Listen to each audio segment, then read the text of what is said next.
పెద్దలు పాపం 70 ఏళ్ళు 77 ఏళ్ళు ఉంటాయి. అతి కష్టం మీద దుర్గేష్ గారిని పక్కకు పంపించి రాజమండ్రిలో సీట్ సంపాదించుకున్న ఇప్పటికి కూడా పూర్తి స్థాయి ప్రాధాన్యత లేని చౌదరి గారు, గోరట్ల బుచ్చయ్య చౌదరి గారు మాట్లాడుతూ ఎంత పెద్ద మనిషి ఏం మాట్లాడుతూ ఉన్నాడు ఆయన. కనీసం చూశారా? జగన్మోహన్ రెడ్డి గారు ఏం మాట్లాడారో విన్నారా?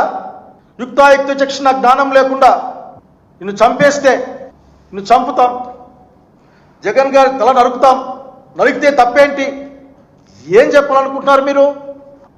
ఆంధ్రప్రదేశ్ రాష్ట్ర రాజకీయాల్ని వీధుల్లో తేల్చుకోవడానికి తయారు చేస్తూ ఉన్నారా మీరు? ప్రజాస్వామ్యాన్ని కాలరాసి మీకు భయం పుట్టుకొస్తూ ఉంది. జగన్మోహన్ రెడ్డి గారి పేరు విన్నా అది నిరంతరం తలుచుకుంటూ ఉంటారు.